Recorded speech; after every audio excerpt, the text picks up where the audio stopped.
Secondly, these things being permitted, I shall offer reasons why it was necessary, in point of conscience, to refuse all the oaths hitherto tendered, and consequently conscientious sufferers upon this account will be vindicated. And first, some general reasons against all of them together, and then a word to each sort of them. Number 1.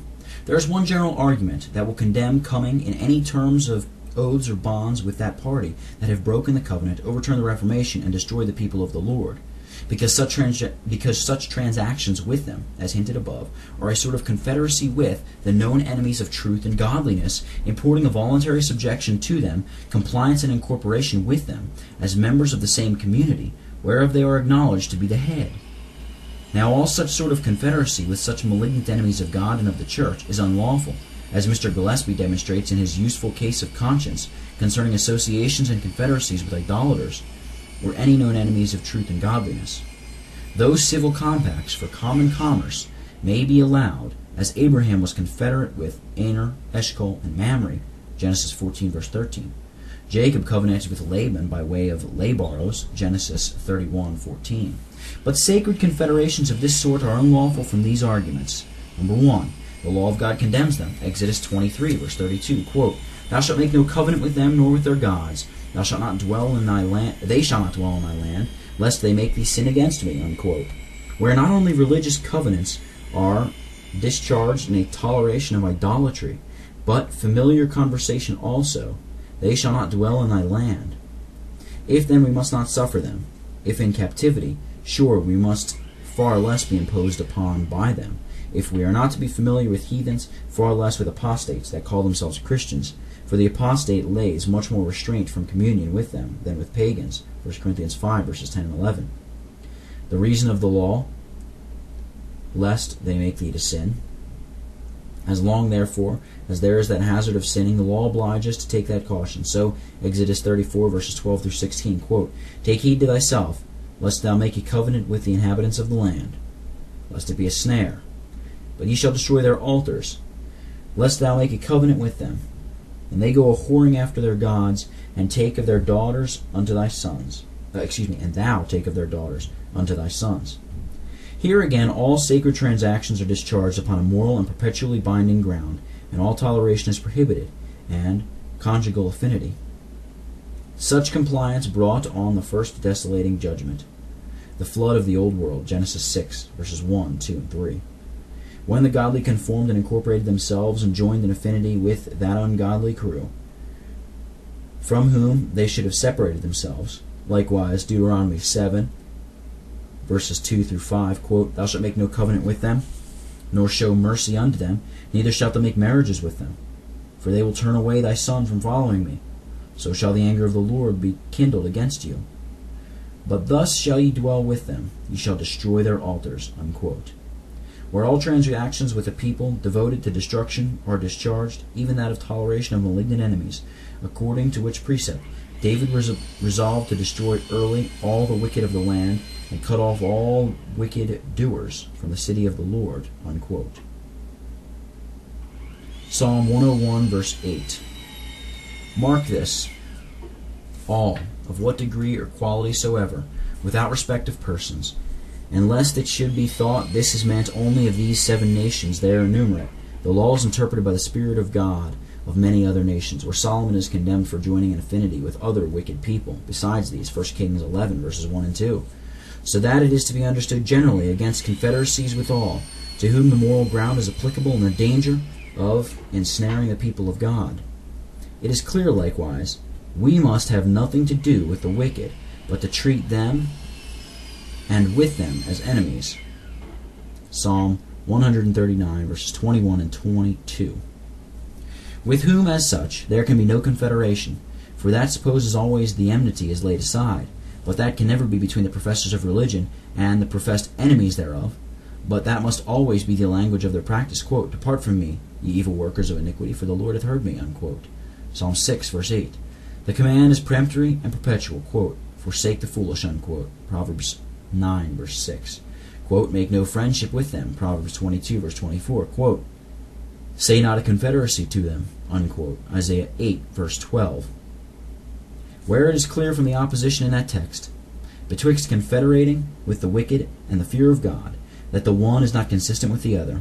There is an express discharge to yoke or have any fellowship with them. 2 Corinthians 6, verse 14. To the end, quote, For what fellowship hath righteousness with unrighteousness? What concord hath Christ with Belial?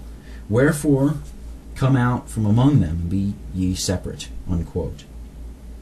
Secondly, many sad and sharp reproofs for such transactions and confederations do conclude the same thing. Judges 2, verses 1 through 3. Quote, I said, Ye shall make no league with the inhabitants of this land. You shall throw down their altars. But you have not obeyed my voice. Why have you done this? Wherefore I will not drive them out from before you, unquote. It cannot be expected the Lord will drive out these enemies if we swear subjection and allegiance and come under confederations with them. For thereby we contribute actively to their settlement and establishment, and bring ourselves not only under the misery, but the guilt of strengthening the hands of evildoers. So, Jeremiah 2, the people of God are reproved for making themselves home-born slaves. How? By outlandish confederacies. Verse 18, quote, Now what hast thou to do with the way of Assyria? The Chaldee, paraphrase, hath it, What have you to do to associate with Pharaoh, king of Egypt? What have you to do to make a covenant with the Assyrian? Unquote. So we may say, what have we to do to take their oaths and bonds that are as great enemies as they were? Ephraim is reproved for mixing himself among the people, Hosea 7, verse 8, by making confederacies with them. What follows? He is a cake not turned, hot in the nether side, zealous for earthly things, but cold and raw on the upper side, remiss in the things of Christ. And this we have seen in our experience to be the fruit of such bargains, or bonds, or oaths, that they that were engaged in them have always in some measure fallen from their former fervor for Christ.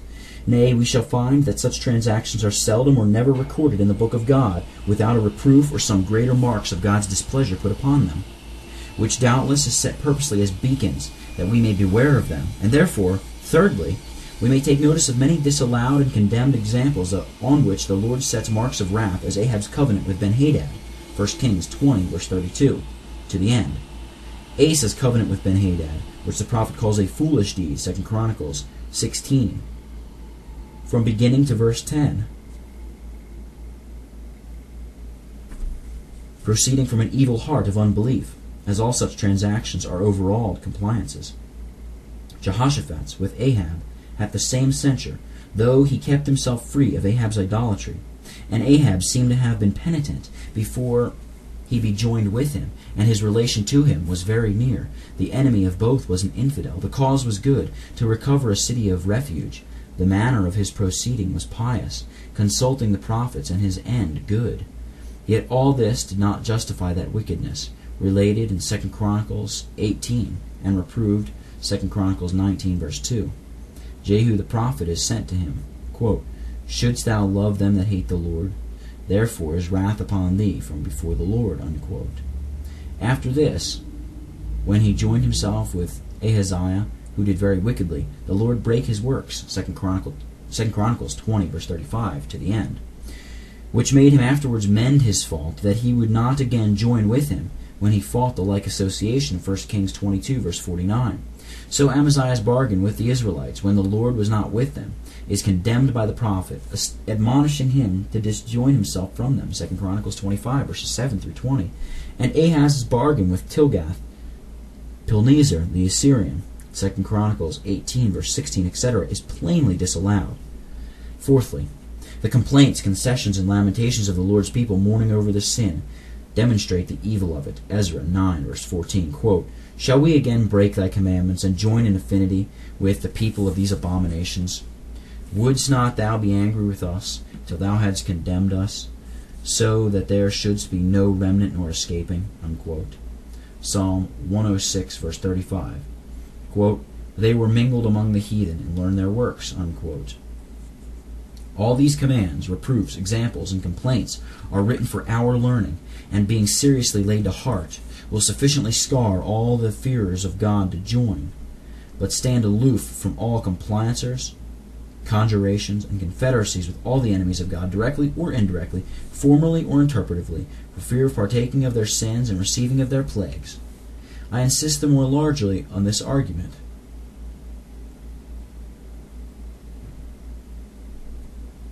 both because it will conclude that for which those proofs are adduced to condemn all bonding or bargaining with malignant enemies, and because it will vindicate the aversion of this poor persecuted remnant from associating in expeditions of war with promiscuous subverters and perverters of the cause, on which it were not proper to my purpose to dilate any discourse in a distinct head, while I must confine myself only to the heads of sufferings, only because it may be objected, it will be profitable to consider it, that these scriptures disown only voluntary and elective confederations with the wicked, but cannot condemn necessitated subscriptions of lawful obligations, when the matter is not sinful, nor come they home to the case of prisoners, who are constrained to transact and treat, and have due with the men in power. Otherwise, if all bonds were unlawful, then prisoners might not procure liberty for longer or shorter time, upon bond and bail, to answer again when called, which yet is generally approven and practiced without scruple. And see us not want a precedent in Scripture, in that Jason gave such security. Acts 17, verse 9. I shall therefore subjoin here some considerations by way of answer to this. First, these Scriptures disprove all covenants. Exodus 23, verse 32. All confederacies, Isaiah 8, verse 12. All concord or agreement with men of Belial, 1 Corinthians 6, verse 15. And, without distinction of voluntary or overawed transactions, all unitive agreements of whatsoever sort are discharged, and can no more be restricted to the particulars there specified, as if any other covenant, confederacy, or concord might be lawful, that there was not a joining in marriage, and associating in war, or communing and communion in worship with them, then the moral grounds of these prohibitions can be so restricted. For the hazard of sins and snares, the hurt of faithless fears, from whence they flow, and the hatefulness of such unequal conjunctions, which are the grounds and reasons of these laws, as may be seen in these forecited places, cannot be restricted to the particulars specified. But now all the tendered oaths and bonds of our adversaries, when subscribed as they require, yea, even those transactions of prisoners for procuring their liberty on terms of engaging to re-enter themselves according to agreement with their persecutors, are unitive covenants, or conditional agreements, giving solemn securities for their respective obligations, upon terms wherein both parties accord. For these bonds are given to them, and not only before them, as was said, they are confederacies of the subjected, seeking the peace and favors of their superiors, which, when overawed, are sinful to be made with wicked enemies of religion, as well as when unconstrained. For Ahaz's transaction with the Assyrian was forced out of fear, and yet it is called a sinful confederacy, not to be homologated by any of the fearers of the Lord. Isaiah 8, verse 12. They are concords and agreements with the unrighteous sons of Belial, and are not about common matters, but matters wherein religion and righteousness are nearly concerned. Can any think that these commands are given with exception to prisoners, and that if any Israelite was prisoner to these nations, he might make a covenant with them for his liberty, upon an engagement to render himself prisoner to them again? Then he might give bond to God's devoted enemies, to bind up his hands from prosecuting the war with them, which all Israel was obliged to do. For if they might covenant subjection to them, then it would have been their sin to rebel, as it was Zedekiah's sin to rebel against Nebuchadnezzar, because it was breach of covenant. And so there might be a case wherein the Israelites, notwithstanding of all these prohibitions, would be obliged not to destroy, not to break down their altars, to wit, if they made such a bargain with them for their liberty, to surrender themselves as their subjects. Now we read many times they were brought under subjection, and that as a punishment of their leaguing with them, and yet they broke the yoke, when they cried unto the Lord, and never submitted any longer than they were able to deliver themselves. Whence it is plain that they never bound themselves to such subjection by oath, bond, or promise, for that would have been no mercy which was purchased by treachery.